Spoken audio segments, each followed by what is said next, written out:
Buenos días amigos, un video aquí antes de salir a mi trabajo que he llamado la perspectiva integral de las organizaciones privadas y el marxismo cultural. Ya he hablado de este tema en otras oportunidades, pero es que me llama la atención algo bien importante, ¿no? Y digo importante porque del país que vengo, Venezuela, se destruyó en gran medida por lo que voy a explicar en este momento. Fíjense. Las empresas privadas tienen una estructura general integrada por tres elementos, para resumirlo.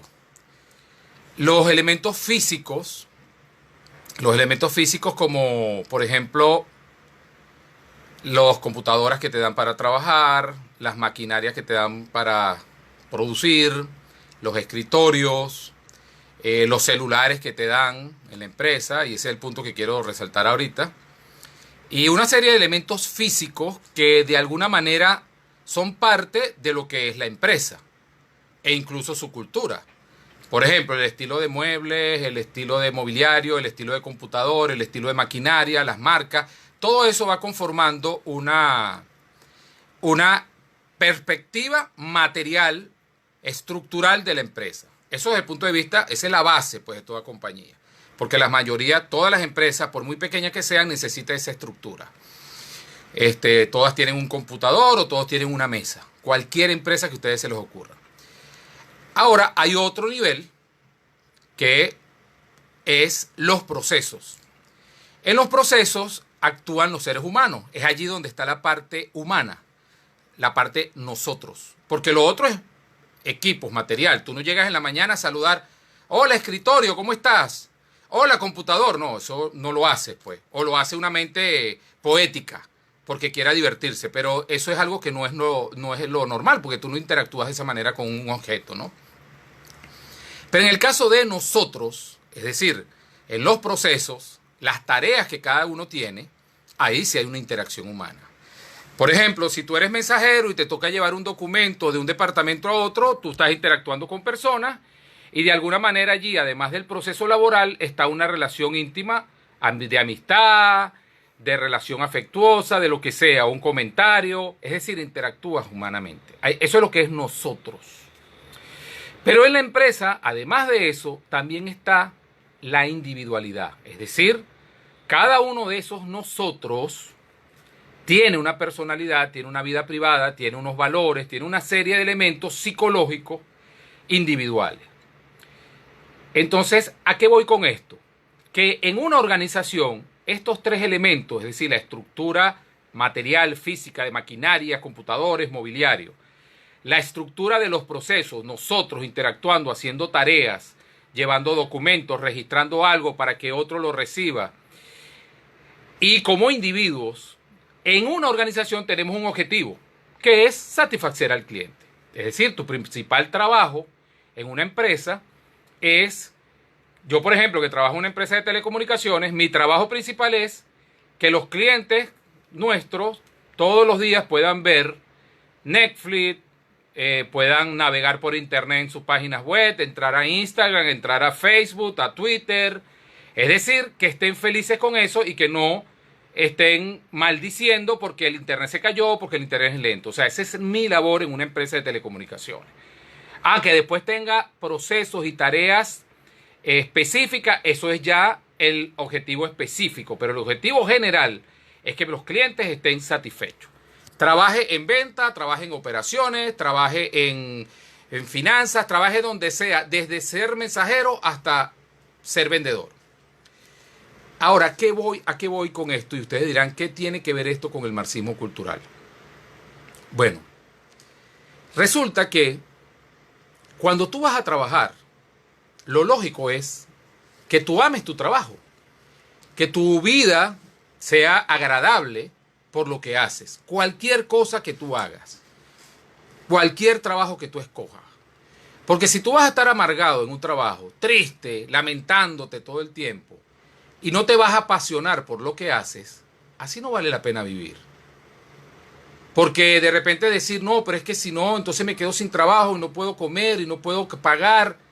La vida no es eso. Eso es muy lamentable. Porque prácticamente estás aceptando tu propia esclavitud por el temor a ser libre. Porque cuando tú trabajas y te apasionas con lo que haces, desde ser mensajero hasta hacer lo que sea, si lo haces apasionadamente, sencillamente estás aceptando la condición natural de la libertad. ¿Por qué? Porque estás aceptando la libertad de elegir un trabajo que te gusta. Primer derecho natural. Estás aceptando el derecho a la propiedad privada, es decir, acepto lo que me pagan porque esa va a ser mi propiedad privada. Y obviamente el derecho a la vida, porque mientras más feliz tú seas, más vida tienes.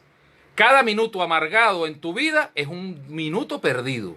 Es decir, perdiendo derecho a la vida. Pero esto no te lo está ocasionando nadie, te lo estás ocasionando tú. Entonces, ¿qué ocurre? Y les voy a poner una anécdota. Yo trabajo en una empresa de telecomunicaciones y en el celular que me da la empresa, que es de la empresa, es decir, es la parte estructural, inmaterial, porque yo no agarro el celular y lo saludo en la mañana. Hola celular, ¿cómo estás? De hecho, mis cosas personales las hago, por ejemplo, este video, con mi celular personal. Eso es algo estructural de la empresa que me lo dio. ¿Para qué? Para que yo cumpla mis tareas, mis procesos.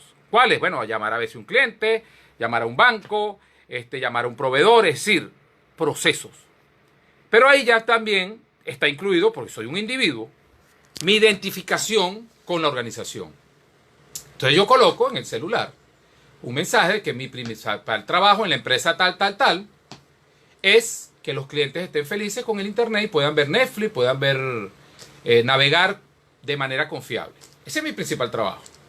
Yo trato de integrar la estructura, lo estructural, que es lo material, el celular, la herramienta que me dan de trabajo, con el proceso, es para llamar proveedores, para llamar a los bancos, para llamar a los clientes. Es decir, nosotros, un proceso entre nosotros, porque yo hablo con ventas, hablo con compras, hablo con el otro. Y lo otro, lo individual, trato de integrarlo poniendo ese mensaje, porque mucha gente tiene celular de la empresa en el trabajo. Resulta que ese mensaje, que lo puse ayer, generó ciertos comentarios y ahí es donde viene mi preocupación, porque ya lo viví en Venezuela. Como que, bueno, solo basta con poner la imagen de la empresa en el celular y listo. Que ese lenguaje, ese mensaje es como muy lambón.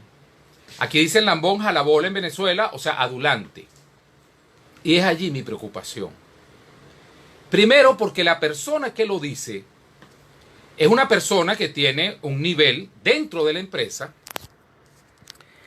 pero lo terrible es que no se da cuenta que está hipnotizado, adoctrinado por el marxismo cultural, ese que se le ocurrió a un filósofo italiano llamado Gramsci, que dijo, la revolución no la vamos a hacer a través de las armas, sino de la cultura.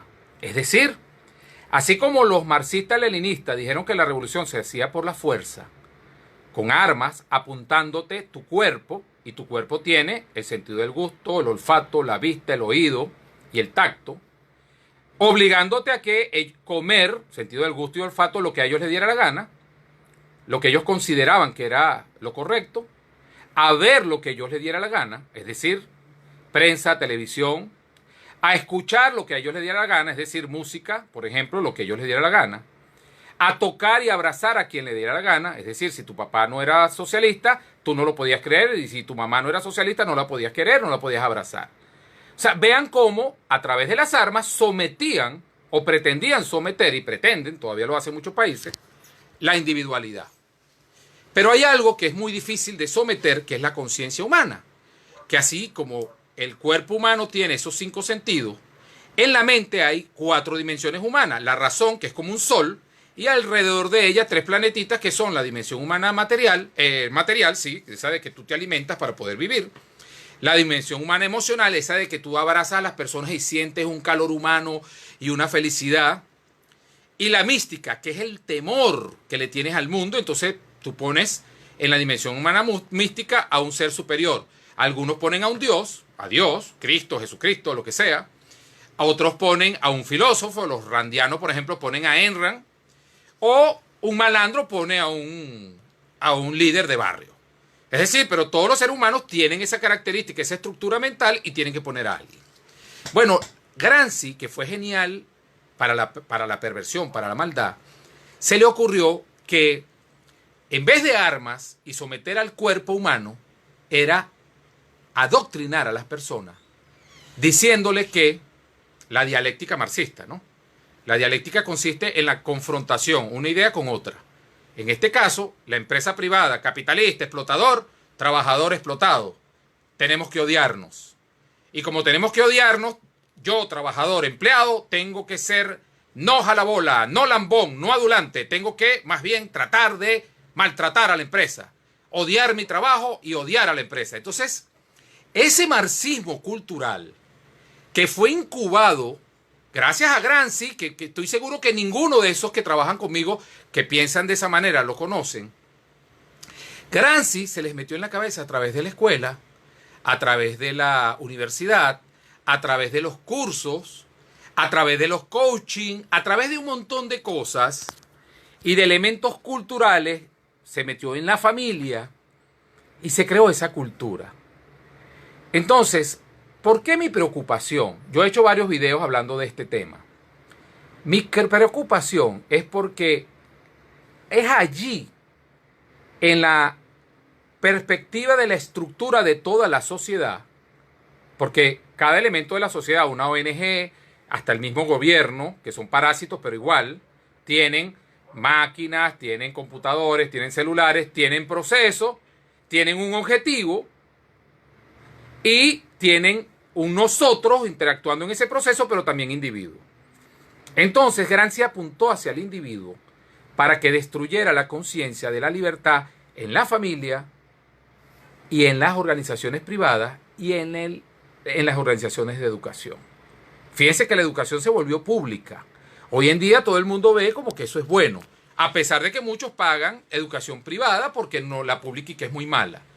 Pero resulta que la educación privada también está plagada, porque son seres humanos igual que los que trabajan con el gobierno, de profesores marxistas culturales.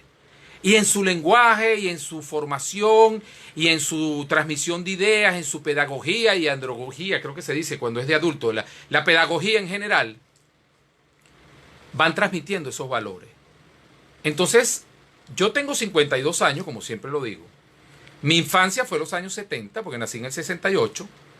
Recuerdo una infancia feliz, pero uno siempre observador, donde no había miseria, había de todo. Mi papá era una persona humilde, mi mamá también, pero nosotros íbamos a la playa casi todos los meses. Viajábamos por toda Venezuela casi todos los meses. Y no viajábamos al exterior porque a mi papá no le gusta salir de Venezuela, pero no porque no tuviera plata. Porque gastábamos más plata viajando a Mérida que ir a Miami.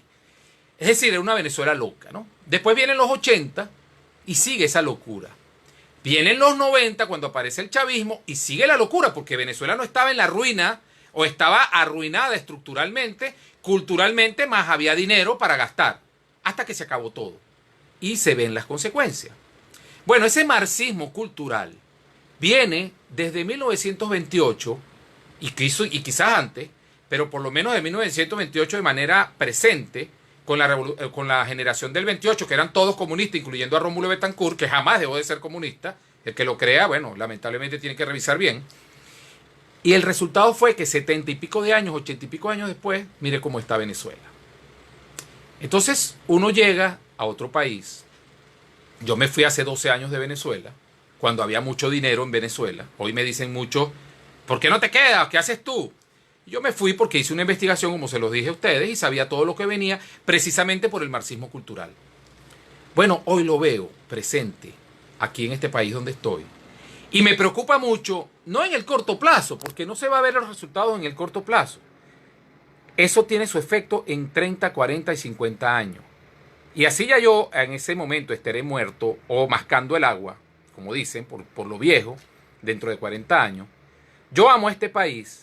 Y como lo amo, no quiero que vuelva a pasar lo que pasó en Venezuela. Y fíjense que esto me pasa a mí ayer. Y qué casualidad que ayer en las redes sociales, en la televisión, hay un personaje muy peligroso, el Hugo Chávez, pero culto, panameño, que ya anda dando discursos en las redes sociales y en televisión. Y está siendo muy visible en el público panameño. Entonces vean cómo todo se va relacionando. Y no es que yo sea adivino o que quiera ser adivino y decir, no, que analista. No, no, no. Es que el problema es que ya lo viví en Venezuela. Porque mientras yo trabajaba en la empresa privada, y hoy grandes amigos me dicen que se acuerdan de lo que yo les decía hace 30 años, de lo que iba a pasar, y después hace 20 años, 25 años y 20 años y así sucesivamente, que hoy lo recuerdan porque ya están viviendo en carne viva la miseria. Lo mismo que ellos me decían hace tiempo, Lambón, o en aquel momento Jalabola, porque estaba en Venezuela, está ocurriendo acá. Entonces, primero, es terrible porque esa actitud es miedo a la libertad. Porque si tú odias el trabajo que haces, o por lo menos pretendes que los otros se comporten de esa manera, es decir, yo que pongo mi mensaje en el celular de la empresa, que mi trabajo principal es que los clientes estén felices con el internet que les servimos, entonces otros ahí pretenden que yo no haga eso porque eso supuestamente es de jalabola, de lambón, de adulante. Allí hay una carga de resentimiento, no solo hacia la empresa, porque al final la empresa, como les dije, somos nosotros, individuos y estructura, sino hacia ellos mismos. Porque no hay nada más triste que trabajar que no te guste lo que haces.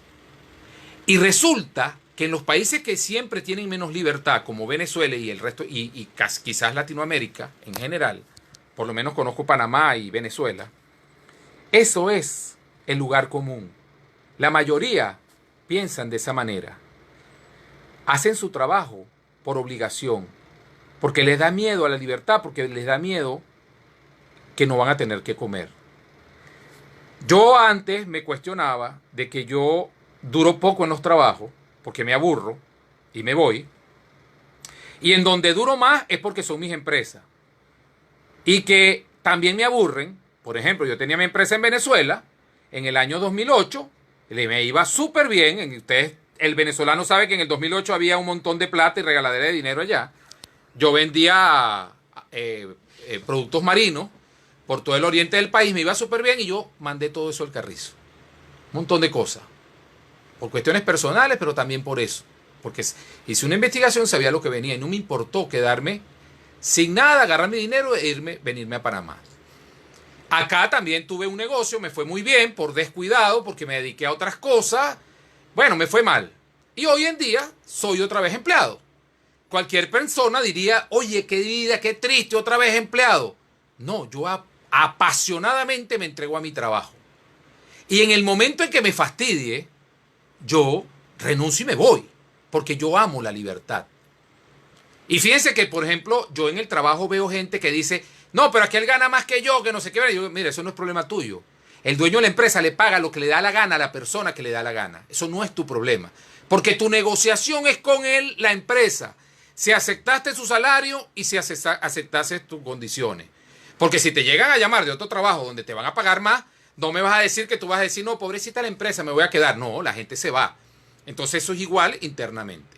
Como yo siempre le digo, bueno, no te gusta, búscate otro trabajo a ver si el mercado va a demandar el salario que tú tienes. Si el mercado lo demanda, tú te vas. Si no te lo demanda y tienes miedo a la libertad, te queda. Ahora, si tú eres un individuo libre, el mercado no te demanda y no tienes miedo a la libertad, bueno, tú sales y te emprendes algún negocio, así sea ganando 1000 veces menos de lo que ganas en tu trabajo. Ahora, el problema, el asunto problemático de esto es que esa actitud marxista cultural, impregnada y contaminando la estructura, los procesos y el objetivo de la empresa, destruyen no solamente a la empresa privada, sino a los países. Ya yo lo viví en Venezuela y los venezolanos lo vivieron. Entonces fíjense que estamos hablando de empresas. De hecho, esta estructuración, esta perspectiva organizacional privada, yo la leí en un libro de Fred Kaufman que se lo recomiendo. Síganlo en YouTube. Es un tipo, lector de Ayn Rand, fue el primero que tradujo el Atlas Shrugged, la rebelión de Atlas, la tradujo él, la primera traducción completa y bien traducida, lo hizo él. Y el tipo resulta que es un coaching empresarial de LinkedIn, de Google y privado, de manera privada. Es un asesor de empresa. Y tiene, son libros maravillosos, pues búsquenlo. Y en uno de ellos él explica no lo del marxismo cultural, sino lo de la estructura de la empresa y cómo identificarse con la empresa y básicamente ser libre, porque él es randiano, imagínate, un lector de Ayn Rand asesorando empresas privadas, maravilloso. Pero entonces ahora yo, cuando estoy tratando de seguir sus lineamientos, porque es Ayn Rand, todos saben quién es Ayn Rand, entonces me consigo estos detalles en la empresa donde trabajo y en general en las empresas privadas. Y me preocupa mucho porque yo estoy en un país que amo, tanto como a Venezuela, porque yo tengo una pasión por los países donde vivo. Yo amo Estados Unidos, viví un año allá nada más y lo amo. Amo a Panamá, tengo 12 años aquí, 11 años. Y amo a Venezuela, obviamente, mi país. Pues, o sea, son los 3 países que yo más quiero en este mundo. Y me preocupa que le pase a estos 2 últimos lo que le pasó a Venezuela. Y ese es el camino. La destrucción, porque el marxismo cultural primero se mete en la mente, agarra la dimensión humana emocional, material y mística, pone ahí el marxismo y apunta a la razón, y la razón empieza a ordenarle al cuerpo que actúe de una manera errada y a transmitir ideas erradas y destruyen los países. Fíjense cómo en Venezuela ahorita todo el mundo anda emocionado por María Corina. Nadie ha razonado qué es lo que ella ofrece y qué es lo que promete. Simplemente la emoción de que ay, voy a ser libre porque otro me va a liberar. Bueno, esa actitud de que otro me va a liberar, yo la viví en Venezuela, en una empresa donde yo trabajaba, donde cuando Chávez amenazó que iba a expropiar esa industria, y al final las terminó expropiando y otras terminando siendo Schilder trabajándole a la revolución, los trabajadores de esa empresa que hoy se están muriendo de hambre y hablan conmigo de vez en cuando, estaban felices porque sentían que Chávez les iba a dar un derecho que ellos tenían. Porque ellos creían que ellos producían y que la producción, es decir, el excedente, la utilidad o la plusvalía, como le llama Mar, era de ellos. Miren dónde están. Señores, eso puede pasar en Panamá, puede pasar en Estados Unidos, puede pasar en Argentina, en Chile, en cualquier país, si nosotros no nos dedicamos a hablar de libertad en todos los ámbitos. Pero sobre todo, si no nos dedicamos a ser libres nosotros en la dimensión humana emocional, la dimensión humana material y la dimensión humana mística, para que la razón actúe con coherencia, con lógica, con respecto a lo que es la libertad. Porque la libertad te conduce a la felicidad. Y les digo, como siempre termino mis videos, lo que dice Ayn Rand: podrás ignorar la realidad, pero no las consecuencias de ella. Donde yo trabajo hay muchos venezolanos. Afortunadamente, esos venezolanos sí han entendido, una gran mayoría, no todos, porque hay algunos que también han dado sus discursitos marxistoides sin saber quién es Marx, sin saber quién es Gramsci. Pero ya la mayoría lo ha ido entendiendo. Y yo me la paso todos los días hablando de esto, porque no me importa lo que digan, porque sobre todo ya viví la experiencia amarga y terrible de lo que le pasó a Venezuela. De perder la libertad porque podrás ignorar la realidad, pero no las consecuencias de ella. Y la realidad en Venezuela fue que desde 1928 hasta hoy nos estuvieron adoctrinando y vean las consecuencias. Bueno, quería dar ese mensaje. Saludo a todos los que se conectaron. Les agradezco que compartan este video y muchas gracias por estar allí. Saludos. Y como dice Javier Milei, viva la libertad, carajo.